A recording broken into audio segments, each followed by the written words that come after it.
Terus untuk Pak Piskok, anak saya umur 8 tahun diajak belajar sudah kurang fokus. Maksudnya kurang fokus itu gimana, Pak? Pak Ipiskok. Tolong ya, anak ke. Sudah, Bu. Sudah saya minta buat mute-kan, Bu. Oh, iya, iya. Pak, saya kurang mengerti Bapak bicara mengenai anak Bapak 8 tahun diajak belajar kurang fokus. Nah, kalau umpamanya kurang fokus ini, Pak, mungkin apa yang dilakukan dia pada waktu kurang fokus ini? Saya butuh informasi itu. Nah, saya lanjutkan ya, Bu Christine. Halo. Iya, Pak. Assalamualaikum. Iya, Pak Piskok itu kalau anak Bapak yang 8 tahun pada waktu kurang fokus itu apa yang dilakukan dia? Dia tuh aktif lah Mbak, sekedar aktif. Tapi kadang-kadang kalau disuruh belajar alas. Halo Pak, putus-putus Pak. Halo. Alasannya mau WC lah, mau inilah, mau. Halo. Kalau disuruh belajar, saya sakit. Halo. Pak, saya ngerti Pak. Saya ini anak Bapak ini special need ya Pak ya. Jadi satu Pak, kalau anak seperti itu, halo ya. Iya Pak, bisa mendengar suara saya. Bisa. Jadi gini Pak, Bisa. kalau anak Bapak tidak mau belajar, saya nggak tahu ini benar-benar ini kan kayaknya dia mengada-ngada ya Pak ya, bukan? Iya, dia mengada-ngada. Memang dia aktif Bu. Iya, jadi kalau aktif, Bapak sebelum belajar diberikan kegiatan yang menguras, ya bukan menguras, yang kegiatan fisik seperti lari, lompat, gitu ya. Nah, seperti tadi yang saya bilang, Ibu, Bapak lihat kalau habis diajak lari 10 menit, 20 menit, dia bisa berhenti, diem berapa lama. Nah, terus yang lainnya lagi, Pak, untuk anak-anak biasanya suka menghindar dari tugas. Satu, dia tugasnya itu terlalu berat, terlalu sulit, atau terlalu gampang, terlalu mudah. Jadi dia bosen gitu loh, Pak. Nah, terlalu sulit, dia akan pikirnya gini, apapun yang saya lakukan tidak akan pernah bisa berhasil. Nah, jadi make sure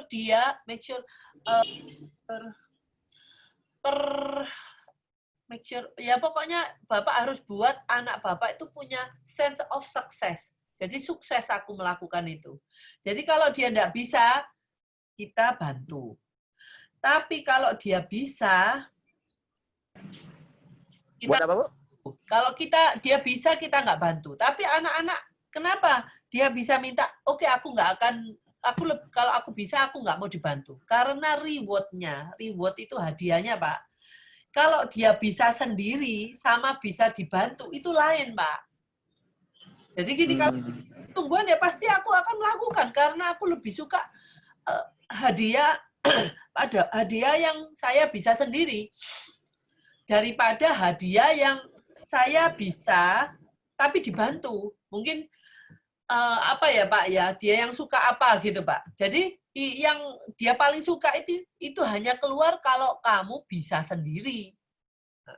Kalau kamu bisa, kalau dia tidak bisa Pak, jangan dimarah-marahin, jangan ditekan-tekan, dibantu aja. Tapi dikasih hadiah. Oh, dia sukanya robot. Robot. Halo? Robot Pak. Nah, robot itu Pak hanya keluar kalau dia bisa melakukan dalam belajar. Di luar waktu belajar robot enggak ada, Pak.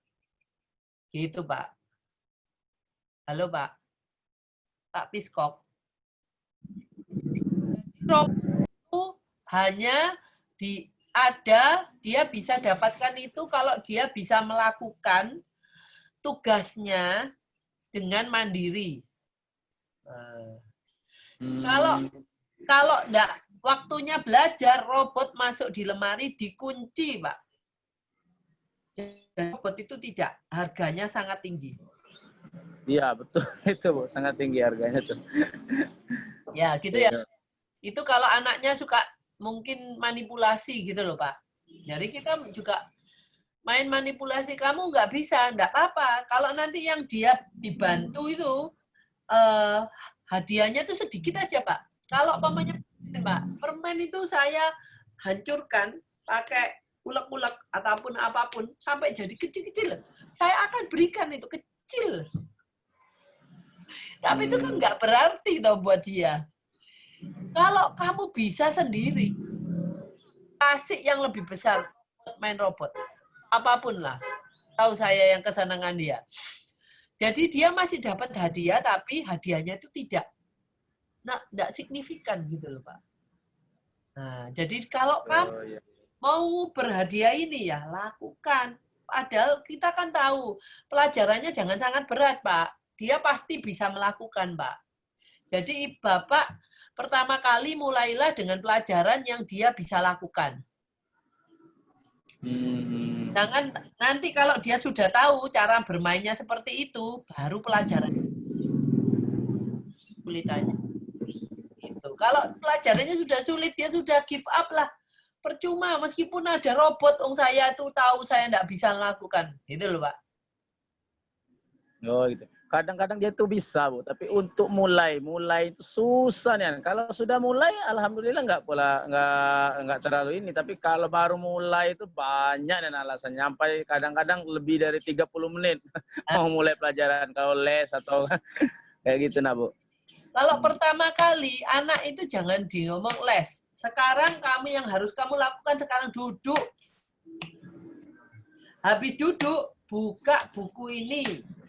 Ambil pensil, gitu Bu. Jadi jangan dia tuh kalau mau mulai mengerjakan itu gitu loh, Pak. Jadi kalau anak-anak ADHD itu seperti itu, dia mau melakukan tapi dia muter aja enggak mulai-mulai. Tapi kita oke, yang perlu kamu lakukan pertama apa? Duduk. Habis duduk apa? Ambil buku. Kalau dia nggak bisa ngomong, Bapak yang ngomong, ambil buku, buka bukunya. Jadi jangan digini, ayo kita duduk belajar. Enggak, ayo kamu sekarang duduk. Duduk aja. Mulainya dari duduk. Kalau nggak mungkin nggak belajar sambil dia berdiri lari-lari. Gitu, Pak. Gitu ya, Pak ya. Iya, Bu, ya, Bu. Dulu ya, Pak ya. Itu anak-anak Bapak itu sebenarnya banyak manipulasinya. Dan bukan manipulasi, sebenarnya mereka untuk anak ADHD itu, yaitu dia tidak tahu mulainya dari mana. Gitu loh. Nanti lama-lama dia tahu kalau Bapak ngomong, apapun yang kamu lakukan, kalau kamu melakukan apa-apa, duduk dulu. Kalau kamu dengan lari-lari, tidak ada yang bisa dilakukan. Oke, Bu. Pak ya. Pak Piskok. Ya, ya. Oke. Ya, makasih ya, Bu. Ya, makasih. Ya. Untuk Bu Christine, anaknya Jojo umur 12 tahun, kalau belajar semangat, tapi pemahamannya menurut saya sangat kurang dan pemikirannya masih belum setara. Iya, Pak. Bu Christine, ini namanya comprehension. Anak-anak itu paling pinter menghafal, tapi untuk memahami itu memang sulit. Ya, jadi kalau saya pemahaman ini kan harus kita usahakan dalam bentuk video atau gambar. Itu lebih gampang. Ibu mau mengajar memperkenalkan upacara bendera. Karena kita harus yang kecil-kecil ini kita harus tahu, dia harus tahu dulu sebelum dia tahu kalimat yang panjang ya. Kalimat lengkap, pokoknya ada subjek, predikat, ada objek, penderita, ada keterangan waktu gini.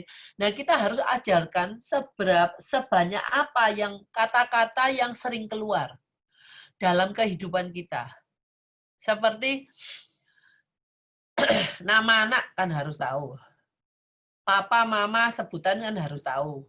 Nah, terus barang-barang apa yang dia harus tahu?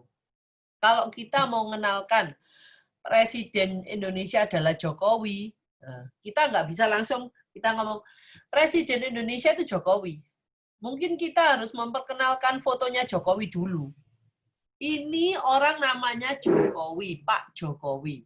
Nah, tahu enggak namanya siapa? Jokowi. Nah, itu jadi pemahaman itu enggak bisa diberikan dalam satu kalimat langsung. Kadang harus dipecah-pecah gitu, Bu. Terus kita ngomong Jokowi presiden, adalah presiden. Presiden aja. Kalau umpamanya kita ngomong Jokowi adalah presiden Indonesia. Mungkin kita cuma ngomong presiden. Dia masih belum tahu. Presiden itu kepala suatu negara. Nah, umpamanya seperti gini, kepala suatu negara bisa juga kepala suatu company, perusahaan. Kepala sebuah keluarga. Nah, itu jadi kita harus mengenalkan apa sih namanya kepala, leader, pemimpin. Nah, jadi itu seperti itu, Bu. Memang anak kita itu punya kesulitan di sana, jadi memang kita harus menghabiskan banyak waktu di sana. Jadi setelah itu mungkin, oke, presiden, kita di mana sih ini? Indonesia. Kalau dia enggak tahu kita tinggal di Indonesia, Ibu mau mengenalkan presiden Indonesia kebanyakan yang dia enggak bisa. Indonesia aja dia enggak tahu apa itu. Gitu. Jadi harus dicicil dulu sebelum kita masuk ke dalam area yang mau kita perkenalkan. Gitu ya, Bu ya. Bu Kristinova masih ada atau enggak ada ya? Masih ada, Bu. Ini sudah saya minta buat nyalakan. Oh, ya udah enggak apa-apa. Dia mungkin udah dengar ini.